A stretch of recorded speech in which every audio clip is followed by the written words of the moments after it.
Corona virus के खिलाफ देश की जंग में प्रधानमंत्री नरेंद्र मोदी ने लोगों से एक बार फिर अपील की। पीएम मोदी ने कहा कि वह इस रविवार यानी कि 5 अप्रैल को सभी देशवासी रात 9 बजे 9 मिनट तक घर की लाइटें बंद करके घर के दरवाजे पर मोमबत्ती, दिया या फ्लैश लाइट जलाएं। पीएम मोदी ने कहा कि इस रविवार को हमें संदेश देना है कि हम सभी एक हैं। पीएम ने अपील करते हुए कहा कि इस दौरान सोशल डिस्टेंसिंग का उल्लंघन ना करें। कोरोना की चेन तोड़ने का यही रामबाण इलाज है। पीएम ने अपने संदेश में देशवासियों के सेवा भाव की तारीफ की। उन्होंने कहा, देशवासी लॉकडाउन के 9 दिन हो गए हैं।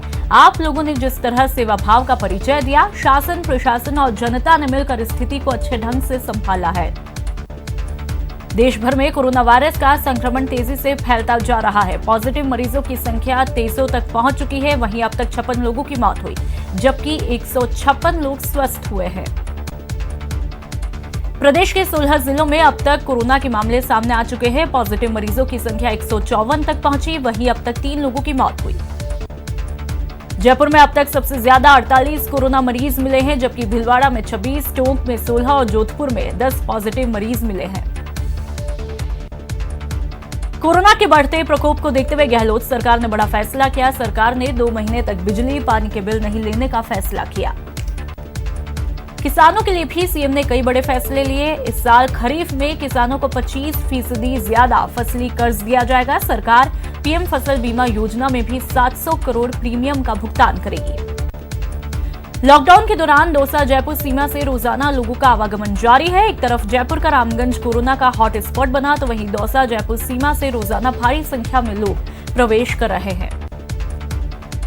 चूरू में लॉकडाउन का गंभीरता से पालन करने के लिए प्रशासन पूरी तरह से प्रतिबद्ध दिख रहा है। लॉकडाउन का पालन पूरी तरह सुनिश्चित हो और एक भी व्यक्ति घर से नहीं निकले। इसके लिए स्थानीय पुलिस ड्रोन कैमरों का सहारा भी ले रही है। बारां के चीपा बड़ौद के सामुदायिक स्वास्थ्य केंद्र में मरीजों और उनके परिजन सोशल डिस्टेंस को नहीं मान रहे, खुलेआम धज्जियां उड़ा रहे हैं। बार बार नर्सिंग स्टाफ और डॉक्टर्स मरीजों को समझा रहे हैं, फिर भी लोग सोशल डिस्टेंस को लेकर गंभीर नहीं है।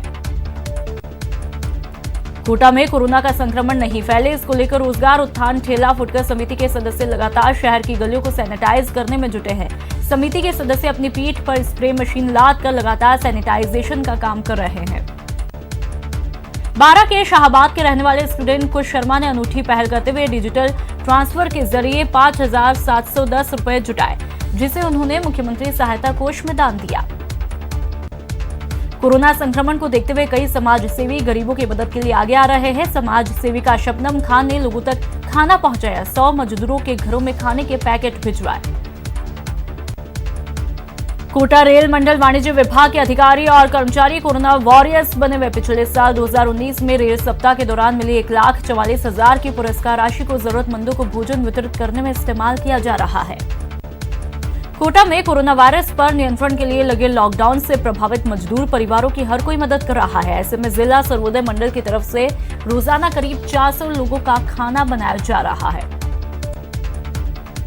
कोटा के बसंत विहार इलाके में 31 मार्च को एक व्यक्ति के कोरोना संदिग्ध पाए जाने के बाद इलाके को प्रशासन ने सील किया था। संदिग्ध व्यक्ति की 2 बार नेगेटिव रिपोर्ट आने के बाद जिला प्रशासन और स्थानीय लोगों ने बड़ी राहत की सांस ली। कोटा शहर के वार्ड 6 के युवा पिछले 8 दिनों से जरूरतमंदों को भोजन के पैकेट बांट रहे हैं। युवाओं ने स्वामी विवेकानंद और टैगोर कॉलोनी क्षेत्र में जरूरतमंद परिवारों को करीब 500 भोजन के पैकेट वितरित किए।